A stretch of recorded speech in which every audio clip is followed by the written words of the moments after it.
आज का दिन हमको लगता है कि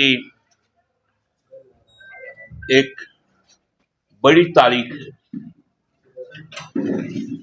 चुनाव के ऐन पूर्व माननीय उच्चतम न्यायालय द्वारा जो आज फैसला आया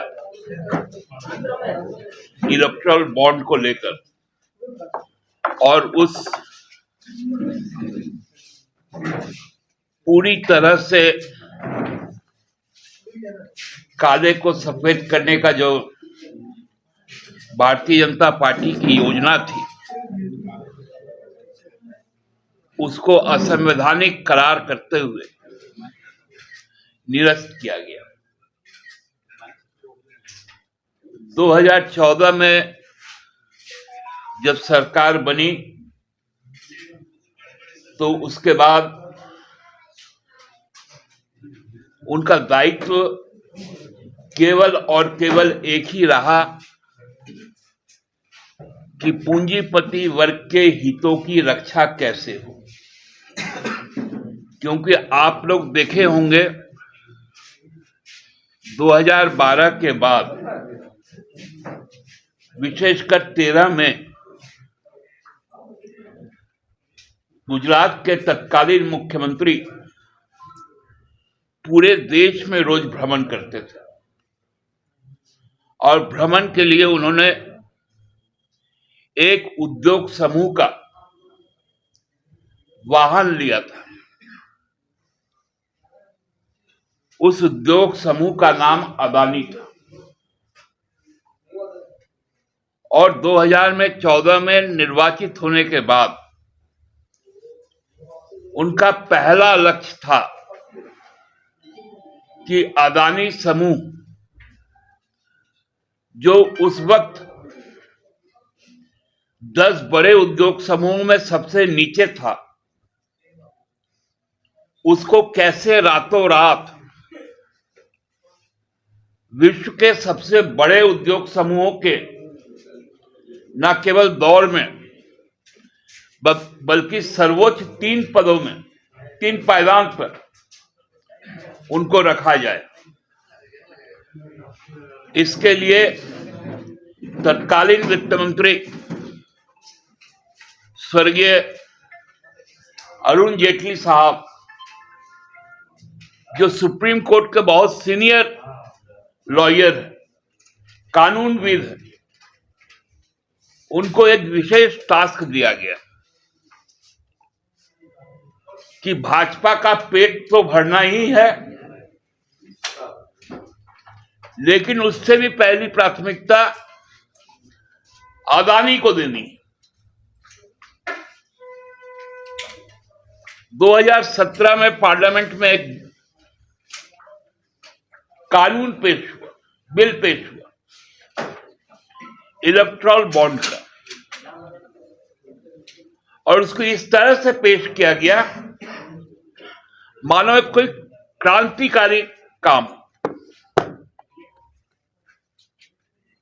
क्योंकि 2016 की नोटबंदी की जो विफलताएं थी, उन विफलताओं को अब ढकना था।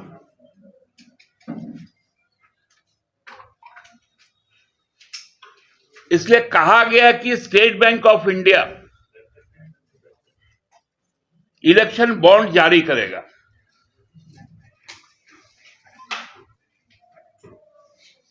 वो बॉन्ड कोई भी खरीद सकता है, जिसकी पहचान एसबीआई नहीं बताएगा, और वो बॉन्ड किसी को भी दे सकता है, जिसके बारे में वो भी किसी को नहीं बताएगा। तब याद कीजिए, हम लोगों ने इस पर कहा था, मैंने, कि ये पूरा मनी लॉन्ड्रिंग का मामला है, धन शोधन का मामला है। पॉलिटिकल पार्टी कहने के बाद आरबीआई के तत्कालीन गवर्नर ने भी इस बात को कहा था कि इससे रेगुलेशन में दिक्कत होगी।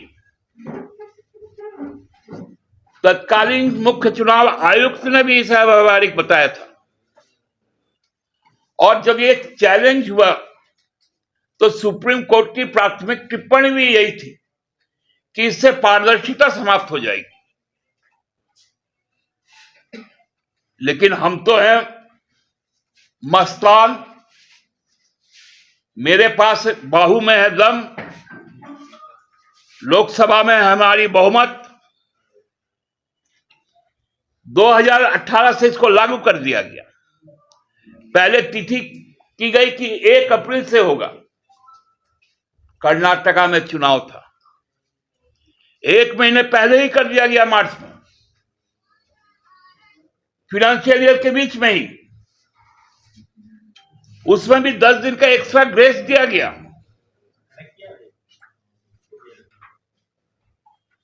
और जो इलेक्टोरल बॉन्ड आए, जब उस पर आरटीआई हुआ तो कहा गया कि इस पर आरटीआई के दायरे से यह बाहर है।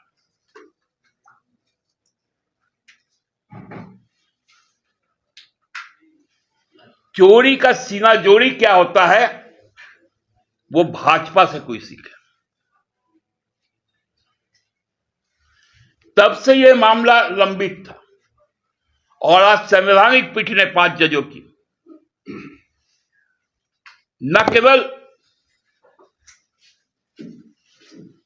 इस बात को कहा कि यह संवैधानिक है, तमाम सरकार के कुतर्कों को, कंपनीज एक्ट में किए गए बदलाव को, आईटी एक्ट में किए गए बदलाव को, पीपल्स रिप्रेजेंटेशन एक्ट में किए गए बदलाव को, सबको खारिज किया। और एसबीआई को कहा कि तुम 3 हफ्ते में नाम जारी करके सूचना आयोग को भेजिए। और आयोग को कहा कि 13 फरवरी तक नाम आ जाना चाहिए कि अब तक कितने इलेक्शन बॉन्ड हुए, किन दलों को हुए। जाहिर है उसमें झारखंड मुक्ति मोर्चा भी होगा, भाजपा भी होगा, कांग्रेस भी होगा, माकपा भी होगा, भाकपा भी होगा, सपा भी होगा, राजद भी होगा। सबका राशि बताइए।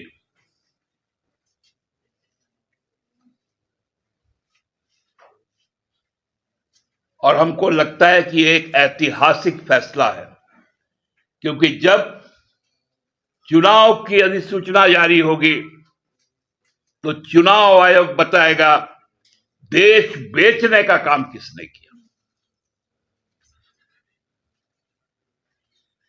देश बेचने वाले लोग सामने आएंगे और देश को खरीदने वाले लोग की भी नाम सामने आएगी। वो ऐतिहासिक पल होगा 13 फरवरी। और आश्चर्य मत कीजिए, मुझे तो आश्चर्य नहीं होगा कि 13 मार्च, सॉरी 13 मार्च वो ऐतिहासिक दिन होगा जब देश बेचने वाले का नाम सामने आएगा, देश को खरीदने वाले का नाम सामने आएगा। और मुझे तो आश्चर्य नहीं है, मैं आज आपको बता रहा हूं, कहीं कल परसों में कोई ऑर्डिनेंस ना आ जाए कि सुप्रीम कोर्ट के इस जजमेंट को हम बदल रहे हैं, क्योंकि पार्लियामेंट का सेशन ओवर हो गया। पार्लियामेंट का सेशन ओवर हो गया। अब ये चोरों का जमात एक ही सहारा लेगा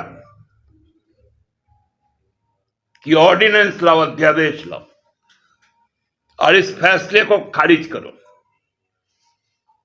और बड़ा सीना तान के घूमने वाला ईडी, अब तुम्हारा पीएमएलए एक्ट 50 कहां जाएगा?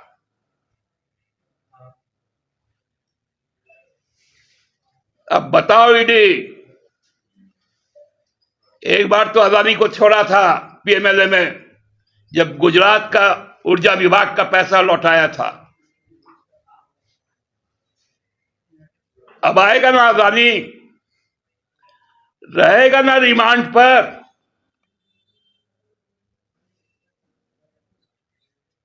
है हिम्मत ईडी में। 13 मार्च के बाद चुनाव आयोग के वेबसाइट पर ईसीआर ले,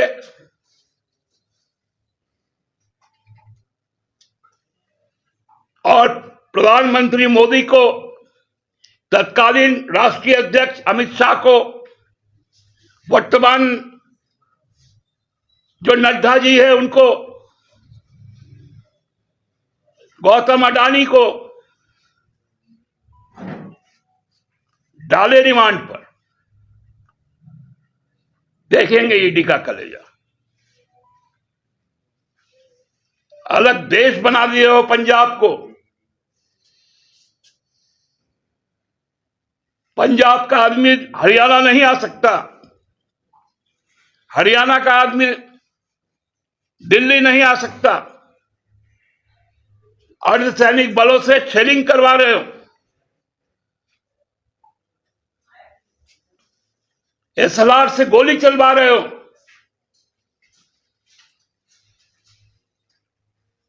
खट्टर जैसा कायर हमने कभी किसी को नहीं देखा।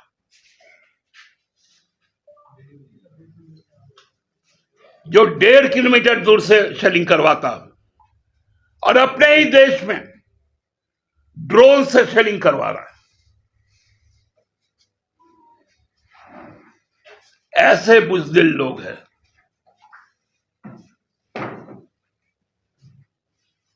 तो आज का इस ऐतिहासिक फैसला और उस फैसले के बाद भाजपा का कुतर्क का हम लोगों को इंतजार रहेगा। धन्यवाद।